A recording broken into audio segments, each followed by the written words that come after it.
എനിക്ക് അന്നേരം പോലെ വിറയ്ക്കും എനിക്ക്. എന്താ വിറയ്ക്കണേ? ഉമ്മാക്ക് പനിയാണോ? എനിക്ക് അന്നേരം പോലെ വിറയ്ക്കണേ എനിക്ക്. റെക്കോർഡിംഗ് കേട്ടോ, ഞാൻ യൂട്യൂബിലിടും. അപ്പോ അവിടെ ഓണാക്കി പറഞ്ഞ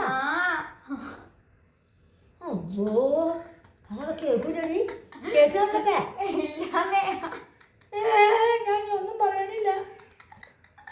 ഇവിടെ പോലെ വേറെ വെളുത്തുള്ളി തന്നെ, ഇത് കറുത്തിരിക്കുക. വെളുത്തുള്ളി നിന്റെ കണ്ണെരിയില്ലേ എന്തുവാ? ഞാൻ കൊണ്ട് തൊണ്ട് വിളിച്ചാ സവാള. വേണ്ട വേണ്ട, നിങ്ങൾ സവാള തൊണ്ട് പൊളിച്ചാൽ പകുതി സവാള ഉണ്ടാവില്ല. വെളുത്തുള്ളി തൊണ്ട് പൊളിക്കണ എനിക്ക് ഇഷ്ടമല്ല, എന്നാലും നമുക്ക് തൊണ്ട് പൊളിക്കാം. എനിക്ക് കുഞ്ഞിലല്ലേ വെളുത്തുള്ളി, അതുകൊണ്ട് തൊണ്ട് പൊളിക്കാൻ. എന്തുവാ വെളുത്തുള്ളി കുറെ അധികം മേടിച്ചോണ്ട് തൊണ്ടൊക്കെ പൊളിച്ച നമുക്ക് കൊഞ്ചു മേടിക്കാടി. എന്തുവാ എപ്പോഴും ഇറച്ചിയൊക്കെ എന്റെ പൊന്നിന് കൊഞ്ചു വേണോടി? കൊഞ്ചു മേടിക്കും. ഇത് എന്തൊരു സാധനം, ഇതുകൊണ്ട് എന്തെങ്കിലും പൊളിക്കണ്ടേന്ന് മനസ്സിലാവുന്നില്ല. അതാണ് പക്ഷെ വെറുതെ 100 രൂപ കളഞ്ഞു. യൂട്യൂബിൽ കണ്ടപ്പം വെല്ലുമാക്ക് ഒരു സഹായം ആയിക്കോട്ടെ എന്ന് ഓർത്തിട്ട് മേടിച്ചതാ. ഒരു സഹായം ആയില്ല. ഇത് പ്രാക്ടീസ് വേണം. യുനോ ആരാ പോലും വിളിക്കാൻ. ഹലോ ഗൈസ്, അപ്പൊ നമുക്കിനി കരയാൻ തുടങ്ങാം.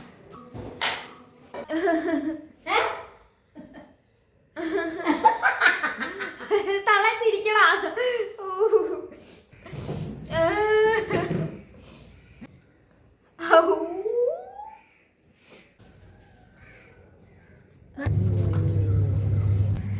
തൈര് തൈര് മതി മതി മതി മതി മതി.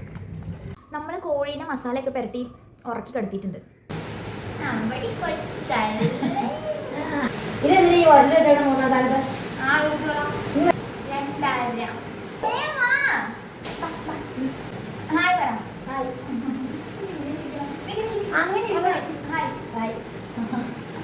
എണ്ണ എവിടെമ്മ?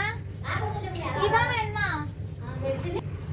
മറ്റേ സാധനം തന്നെ, മറ്റേ സാധനം തന്നെ. ഒന്നിങ്ങോട്ട് വരുമോ? ഈ വെള്ളം ഒന്ന് എടുത്ത് ഇങ്ങോട്ട് ഒഴിക്കുവോ? Pineapple essence